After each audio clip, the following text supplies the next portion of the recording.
Shalom semuanya. Alkitab berkata bahwa Kristus telah mati karena dosa-dosa kita. Dia dikuburkan, tetapi pada hari yang ketiga dia dibangkitkan. Setelah itu selama 40 hari Tuhan Yesus menampakkan diri kepada lebih dari 500 murid-muridnya untuk membuktikan bahwa dia hidup. Dan dengan disaksikan oleh murid-muridnya, Tuhan Yesus terangkat ke sorga. Pesan terakhir Tuhan Yesus kepada murid-muridnya seperti yang tertulis dalam Kisah Para Rasul 1 ayat 8. Tetapi kamu akan menerima kuasa kalau Roh Kudus turun ke atas kamu, dan kamu akan menjadi saksiku di Yerusalem dan di seluruh Yudea dan Samaria dan sampai ke ujung bumi. Kalau saudara adalah murid Tuhan Yesus, berarti pesan ini juga buat saudara dan saya. Setelah Tuhan terangkat ke sorga, 120 murid-murid berkumpul di kamar loteng di Yerusalem. Mereka melakukan ini karena Tuhan Yesus memerintahkan agar mereka jangan pergi dari kota Yerusalem sebelum diperlengkapi dengan kuasa dari tempat tinggi. Apa yang mereka lakukan? Mereka semua bertekun dengan sehati dalam doa bersama-sama. Artinya mereka berdoa, memuji dan menyembah Tuhan dalam unity siang dan malam. Ini adalah prinsip restorasi Pondok Daud. Setelah 10 hari mereka melakukan itu, pada hari raya Pentakosta, tiba-tiba terdengarlah seperti tiupan angin keras di ruangan itu. Kemudian tampaklah lidah-lidah seperti nyala api, bertebaran dan hinggap kepada mereka masing-masing. Dan mereka dipenuhi dengan Roh Kudus, dengan tanda awal berbahasa roh. Setelah itu mereka dipakai oleh Tuhan untuk menjadi saksinya. Mereka melakukan amanat agung Tuhan Yesus. Peristiwa pencurahan Roh Kudus ini kita sebut sebagai Pentakosta yang pertama. Ku mau hidup seturut kehendak Tuhan. Ku mau memberi semua yang ku dapat berikan. Ku mau cinta Dia lebih dari semua. Ku tak dapat membalas kasih-Nya. Ku mau hidup seturut kehendak Tuhan. Ku mau memberi semua yang ku dapat berikan. Ku mau cinta Dia lebih dari semua. Ku tak dapat membalas kasih-Nya. Ku tak dapat membalas kasih-Nya. Ketika Tuhan Yesus ditanya oleh murid-muridnya mengenai tanda kedatangan Tuhan Yesus kembali dan tanda kesudahan dunia ini, salah satunya Tuhan Yesus menjawab dari Matius 24 ayat 14. Dan Injil Kerajaan ini akan diberitakan di seluruh dunia, menjadi kesaksian bagi semua bangsa. Dan sesudah itu barulah tiba kesudahannya. Jadi Tuhan Yesus akan datang kembali setelah Injil Kerajaan diberitakan di seluruh dunia, menjadi kesaksian bagi semua bangsa. Tuhan Yesus pasti datang kembali. Karena itu Tuhan Yesus memberikan tugas kepada kita, murid-muridnya, untuk menjadi saksi. Yaitu pergi dan menjadikan semua bangsa itu murid Tuhan Yesus. Ini yang disebutkan dengan amanat agung Tuhan Yesus. Untuk melakukan amanat agung Tuhan Yesus tidak bisa dengan kekuatan sendiri, tetapi dengan kuasa yang diberikan Roh Kudus kepada kita. Kalau kita merindukan kedatangan Tuhan Yesus, seharusnya kita melakukan amanat agung dengan sungguh-sungguh. Ada berapa banyak yang merindukan kedatangan Tuhan Yesus? Sebelum Roh Kudus dan dalam Pentakosta pertama dicurahkan, murid-muridnya semua bertekun dengan sehati dalam doa bersama-sama. Hal ini juga dilakukan pada waktu menantikan pencurahan Roh Kudus di Azusa Street, Los Angeles, yang kita sebut sebagai Pentakosta kedua. Saya percaya ini juga berlaku untuk Pentakosta ketiga. Sebelum pencurahan Roh Kudus yang dahsyat dari Pentakosta ketiga, maka umat Tuhan semua harus bertekun dengan sehati dalam doa bersama-sama. Selama beberapa tahun terakhir, saya selalu bertanya kepada Tuhan, Tuhan, bagaimana untuk membuat umat Tuhan semua bertekun dengan sehati dalam doa bersama-sama? Tetapi yang luar biasa, hari-hari ini kita melihat bahwa dengan adanya pandemi COVID-19, Tuhan memaksa kita, umat Tuhan, agar kita semua bertekun dengan sehati dalam doa bersama-sama. Bagi saya, ini adalah tanda bahwa pencurahan Roh Kudus Pentakosta ketiga akan segera terjadi. Hal ini juga dinubuatkan oleh nabi-nabinya, seperti Cindy Jacob, Chuck Pierce, James Goll. Cindy Jacob bahkan bernubuat untuk gereja kita, bahwa akan makin banyak gereja-gereja yang akan ditanam, dan akan banyak muncul murid-murid Tuhan Yesus. Kemuliaan Tuhan akan turun di gereja-gereja ini. Dan bahkan mereka, yaitu saudara akan diutus sampai ke ujung-ujung bumi. Sedangkan James Goll melihat bahwa orang-orang di Indonesia sedang catching the fire. Pada saat murid-murid Tuhan Yesus dipenuhi Roh Kudus, tanda awalnya adalah mereka berbahasa roh. Saya rindu agar saudara semua dibaptis Roh Kudus dengan tanda awal berbahasa roh, karena banyak manfaatnya. 1 Korintus 14 ayat 2 berkata, siapa yang berkata-kata dengan bahasa roh tidak berkata-kata kepada manusia, tetapi kepada Allah. Sebab tidak ada seorang pun yang mengerti bahasanya. Oleh roh ia mengucapkan hal-hal yang rahasia. Karena itu pada waktu kita berkata-kata dalam bahasa roh, kita merasakan hadirat Tuhan. Ada sukacita yang akan memenuhi kita. Seperti yang dikatakan dalam Mazmur 16 ayat 11. Di hadapanmu ada sukacita berlimpah-limpah. Di tengah-tengah pandemi ini, kita perlu mengalami sukacita yang berlimpah-limpah untuk melawan ketakutan, kekhawatiran, kepanikan. 1 Korintus 14 ayat 4 berkata, siapa yang berkata-kata dengan bahasa roh, ia membangun dirinya sendiri. Artinya, manusia roh kita yang akan dibangun. 1 Korintus 14 ayat 14 dan 15 berkata, jika aku berdoa dengan bahasa roh, maka rohkulah yang berdoa, tetapi akal budiku tidak turut berdoa. Jadi, apakah yang harus kubuat?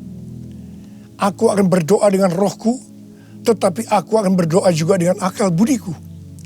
Aku akan menyanyi dan memuji dengan rohku, tetapi aku akan bernyanyi dan memuji juga dengan akal budiku. Manusia itu terdiri dari roh, jiwa, dan tubuh. Semuanya itu harus bisa memuji Tuhan. Kita memuji Tuhan dengan tubuh kita, dengan cara bertepuk tangan, mengangkat tangan, melompat, menari, dan lain-lain. Dan kita memuji Tuhan dengan akal budi kita, jiwa kita, kalau kita menggunakan bahasa yang kita mengerti. Contoh bahasa Indonesia, bahasa Inggris, Mandarin, dan lain-lain. Dan roh kita akan berdoa, memuji, dan menyembah kalau kita berbahasa roh. Kalau kita berkata-kata dalam bahasa roh, kita akan bisa berdoa, memuji, dan menyembah lebih lama dibandingkan kalau kita menggunakan bahasa yang kita mengerti. Karena itu, sekali lagi saya merindukan agar semua saudara bisa berbahasa roh. Katakan amin. Apa yang terjadi setelah murid-murid dipenuhi dengan Roh Kudus? sehingga membuat banyak orang bertobat. Hal yang pertama, Petrus berkhotbah sekitar 5 menit. Dan sekitar 3.000 orang bertobat dan dibaptis. Petrus berkhotbah dengan kuasa Roh Kudus. Menurut data dari PBB, pada zaman itu populasi dunia sekitar 300 juta orang. Sekarang penduduk dunia sekitar 7,8 miliar. Sehingga 3.000 orang waktu itu setara dengan sekitar 78.000 orang saat ini. Kita harus percaya bahwa sekali berkhotbah 78.000 orang bertobat dan dibaptis. Dengan berkhotbah secara online, hal ini lebih mungkin terjadi. Hal yang kedua yang terjadi setelah murid-murid dipenuhi dengan Roh Kudus sehingga membuat banyak orang bertobat, yaitu terjadinya tanda-tanda dan mujizat, sign and wonders. Para rasul dipakai oleh Tuhan untuk mengadakan tanda-tanda dan mujizat. Petrus dan Yohanes menyembuhkan orang lumpuh sejak lahir. Bayangan Petrus saja bisa menyembuhkan orang. Sapu tangan atau kain yang pernah dipakai oleh Paulus, jika diletakkan pada orang sakit atau orang yang dirasuk setan, maka orang itu akan sembuh. Tuhan Yesus berkata dalam Markus 16 ayat 15 sampai dengan 18, bahwa kalau kita pergi untuk memberitakan Injil, maka tanda-tanda dan mujizat, sign and wonder akan menyertai kita. Sejak tahun 2006, saya diperintahkan Tuhan untuk mengadakan kebaktian kesembuhan ilahi. Selama 14 tahun, saya sudah mengadakan 318 kali kebaktian kesembuhan ilahi. Setiap kali saya berkhotbah, pasti saya memberitakan Injil. Dan tanda-tanda dan mujizat terjadi. Saya diperkenankan oleh Tuhan untuk melihat dan mengalami mujizat seperti yang dilakukan oleh Tuhan Yesus 2000 tahun yang lalu. Pada waktu acara lawatan Roh Kudus Pulihkan Indonesiaku tanggal 29 Mei yang lalu, Cindy Jacob bernubuat bahwa Indonesia akan menjadi sangat penting dalam sejarah kekristenan. Mujizat-mujizat seperti orang buta melihat, orang tuli mendengar akan merupakan hal yang biasa yang akan terjadi di gereja-gereja lokal. Wow, orang-orang muda akan mendapatkan jubah mujizat. Ini adalah Pentakosta yang ketiga. Haleluya. Hal yang ketiga yang terjadi setelah murid-murid dipenuhi dengan Roh Kudus, sehingga membuat banyak orang bertobat, yaitu cara hidup jemaat berubah. Yang pertama, mereka bertekun dalam pengajaran rasul-rasul dan dalam persekutuan. Ini bisa diartikan mereka suka membaca Alkitab. Judul Mazmur 119 yang merupakan pasal dengan ayat terpanjang dalam Alkitab adalah bahagianya orang yang hidup menurut firman Tuhan. Jadi orang yang hidup sesuai dengan firman Tuhan itu akan berbahagia. Dalam pandemi COVID-19 kita harus banyak membaca, merenungkan dan melakukan firman Tuhan agar supaya kita berbahagia. Sehingga kita bisa mengatasi segala dampak yang buruk akibat pandemi COVID-19. Mazmur 119 ayat 105 berkata, firman-Mu itu pelita bagi kakiku dan terang bagi jalanku. Firman-Mu pelita bagi kakiku, terang bagi jalanku. Firman-Mu pelita bagi kakiku, terang bagi jalanku. Waktu ku bimbang dan hilang jalanku, tetaplah Kau di sisiku. Dan takkan ku takut asal kau di dekatku, besertaku selamanya.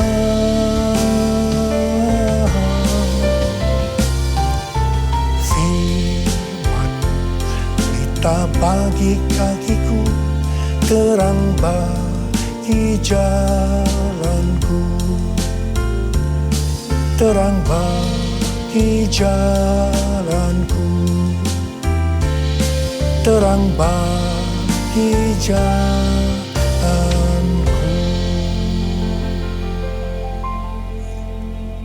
Tuhan memberikan tema tahun 2020 adalah tahun dimensi yang baru.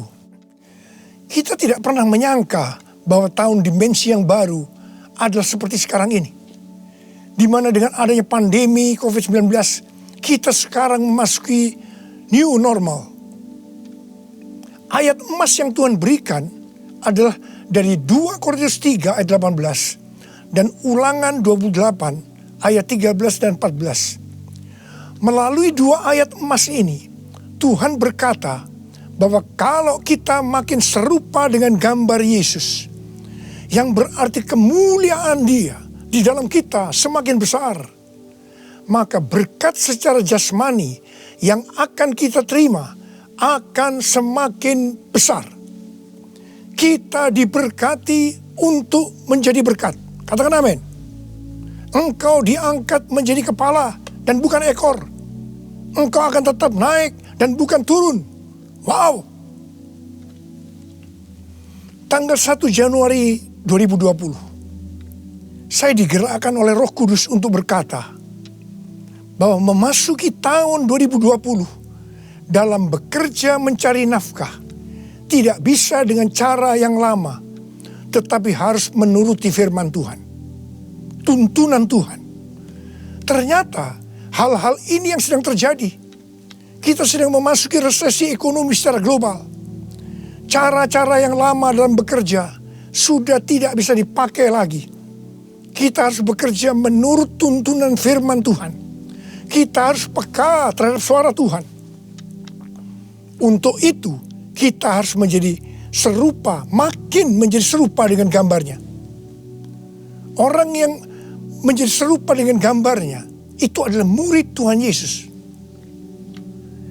Dengan goncangan ekonomi global yang sedang terjadi saat ini, banyak dari generasi milenial dan generasi Z harus menghadapi kenyataan bahwa betapa rapuhnya budaya mereka dan kehidupan yang dibangun di atasnya.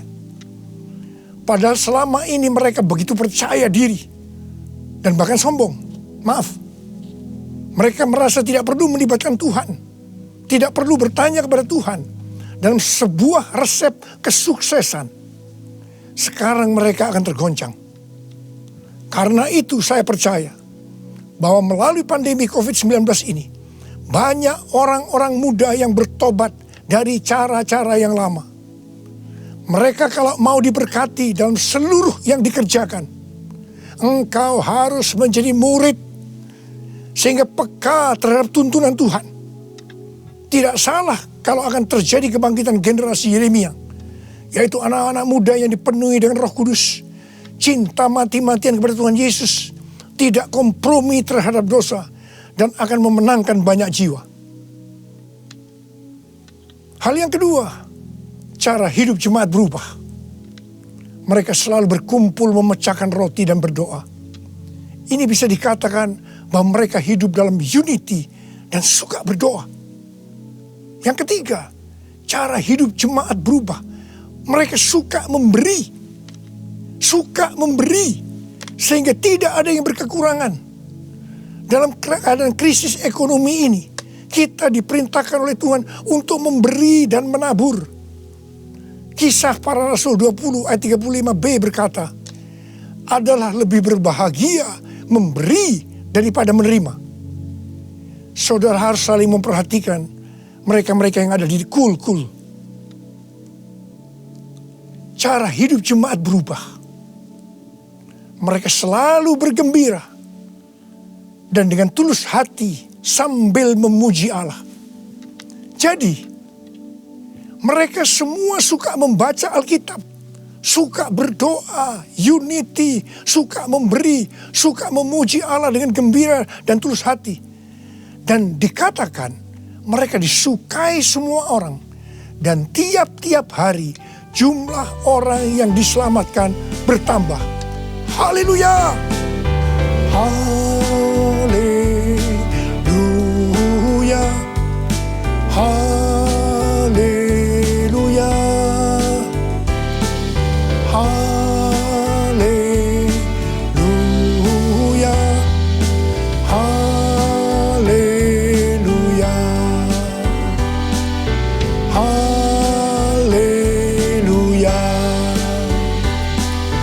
Haleluya!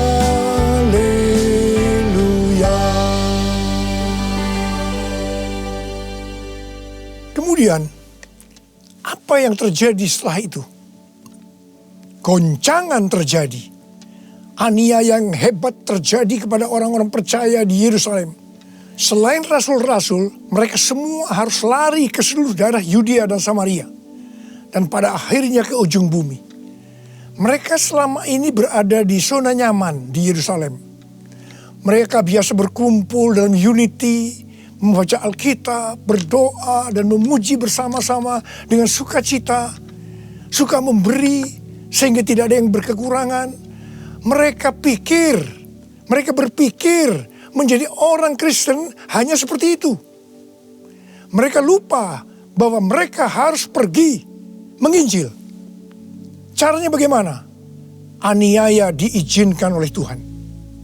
Saya percaya melalui goncangan pandemi COVID-19 ini, kita umat Tuhan yang selama ini ada di zona nyaman, juga akan dipaksa untuk melakukan amanat agung Tuhan Yesus, yaitu pergi menjadikan semua bangsa murid Tuhan Yesus. Katakan amin. Selain goncangan, juga terjadi perubahan paradigma dalam pelayanan. Selama ini murid-murid Tuhan Yesus mempunyai pengertian bahwa yang memperoleh keselamatan hanya orang-orang Yahudi saja. Tetapi dengan adanya pertobatan dari Kornelius yang bukan orang Yahudi, dan Roh Kudus turun ke atas mereka dan mereka berbahasa roh. Dengan perdebatan yang cukup panjang, akhirnya lewat kesaksian Petrus, para rasul dan seluruh orang percaya di Yudea dapat menerima bahwa keselamatan bukan hanya untuk orang Yahudi saja, tetapi untuk semua bangsa, termasuk bangsa Indonesia. Katakan amin. Dengan adanya pandemi COVID-19, kita juga mengalami perubahan paradigma dalam pelayanan kita. Yang tadinya kita beribadah di gedung gereja, kita berkumpul bersama-sama, bisa berjabatan tangan, saling berpelukan, menyatakan kasih kita, melakukan penumpangan tangan, sekarang berubah total menjadi ibadah online. Bahkan ada yang tidak bisa melakukan online, sehingga tidak bisa beribadah. Kita memasuki new normal dan tidak bisa melakukan seperti hal-hal di atas. Kita tidak tahu dengan pasti bentuk ibadah kita selanjutnya. Tetapi yang Tuhan mau, kita bisa menerima perubahan paradigma dalam pelayanan ini. Karena sama seperti yang terjadi pada waktu itu, dengan adanya perubahan paradigma, justru terjadi penuaian yang jauh lebih besar. Itu juga yang akan terjadi pada kita pada hari-hari ini. Saya mau berdoa buat saudara. Mari angkat tangan saudara. Kita nyanyikan lagu ini bersama-sama. Curahkanlah kuasa-Mu Tuhan. Mujizat terjadi di tempat ini. Amin. Curahkanlah kuasa-Mu Tuhan. Mujizat terjadi sekarang ini. Curahkan dia Tuhan. Curahkanlah kuasa-Mu Tuhan. Mujizat terjadi di tempat ini. Haleluya. Curahkanlah kuasa-Mu Tuhan. Mujizat terjadi sekarang ini. Mujizat terjadi sekarang ini. Mujizat terjadi sekarang ini.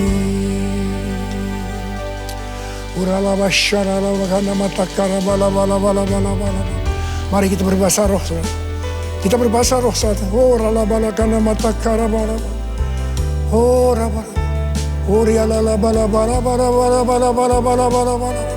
Oh Yesus, oh Yesus, Yesus.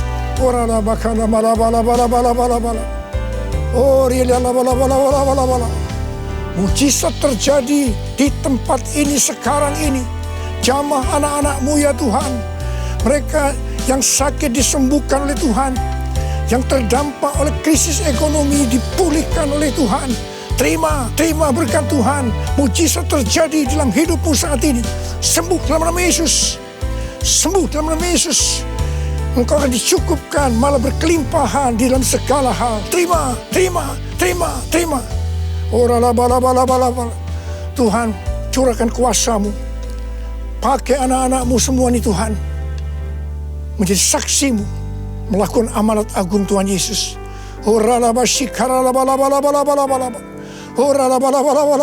Tuhan, terima kasih. Perlindungan-Mu di masa pandemi ini buat anak-anak-Mu. Engkau mengasihi anak-anak-Mu semua. Hamba berdoa buat mereka. Hamba berdoa. Curahkan damai sejahtera-Mu pada mereka ya Tuhan. Terima kasih ya Bapak. Terima kasih Bapa. Dalam nama Yesus kami berdoa. Bersama-sama katakan amin. Mari saudara-saudara, kita akan masuk dalam perjamuan kudus. Kita akan mengingat ayat ini. Sebab setiap kali kamu makan roti ini dan minum cawan ini, kamu memberitakan kematian Tuhan sampai Ia datang. Perjamuan kudus adalah perjamuan Tuhan sendiri. Setiap kali kita masuk dalam perjamuan kudus, Tuhan selalu berkata, biarlah ini menjadi peringatan akan daku. Karena itu mari, arahkan hati saudara kepada kebaikan Tuhan. Kita akan mengingat kebaikan Tuhan. Mari, tundukkan kepala. Tuhan, siapakah kami ini sebelum kami mengenal Engkau? Kami semua orang berdosa. Upah dosa adalah maut, mati. Tapi Engkau yang tidak berdosa telah dijadikan dosa oleh karena kami. Engkau harus turun dari surga mulia, mati kami dengan penderitaan yang luar biasa. Sungguh betapa baiknya Engkau ya Tuhan. Engkau jadikan kami sebagai anak-anak-Mu. Engkau tuntun, Engkau bela, Engkau lindungi. Engkau tegur kalau kami salah. Engkau sembuhkan kami.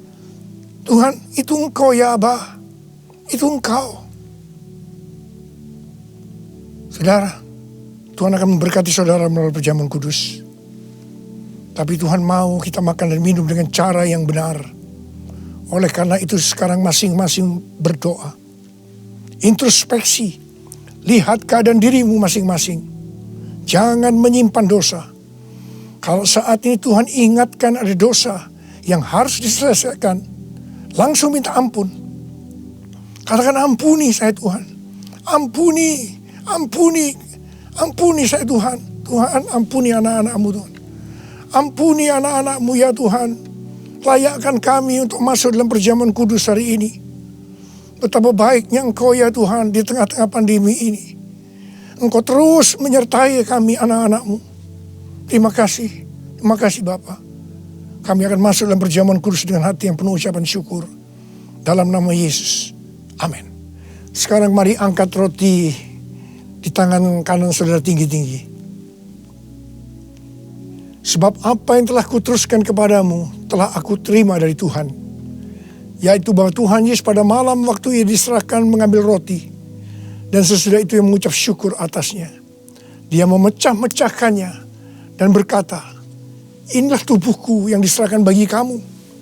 Perbuatlah ini menjadi peringatan akan aku. Saudara yang kasih Tuhan, bukankah roti yang kita pecah-pecahkan ini adalah persekutuan kita dengan tubuh Kristus? Mari kita makan dalam nama Yesus.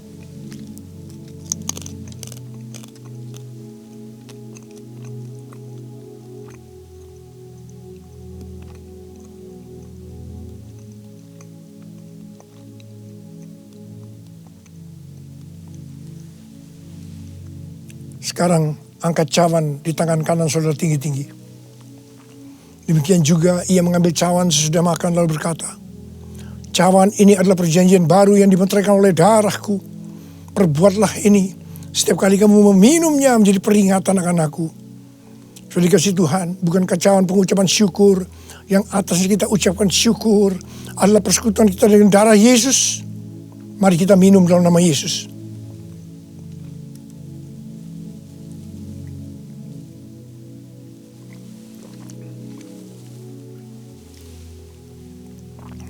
Mari, angkat tangan saudara. Ucapkan syukur. Dengan suara, jangan diam. Tuhan, kami terima kasih ya Tuhan. Kami bersyukur ya Tuhan, terima kasih. Terima kasih ya Tuhan. Kami bersyukur buat kebaikan Tuhan. Kami bersyukur buat kebaikan Tuhan. Oh, terima kasih. Terima kasih Yesusku. Terima kasih Yesusku. Puji syukur hanya bagi Tuhanku. Terima kasih Yesusku. Terima kasih Yesusku. Puji syukur hanya bagi Tuhanku. Puji syukur hanya bagi Tuhanku. Puji syukur hanya bagi Tuhanku.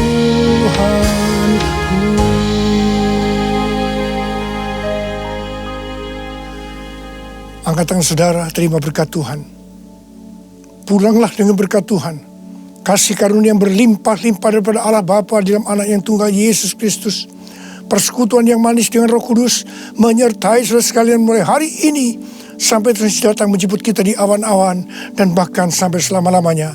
Yang percaya bersama-sama katakan amin.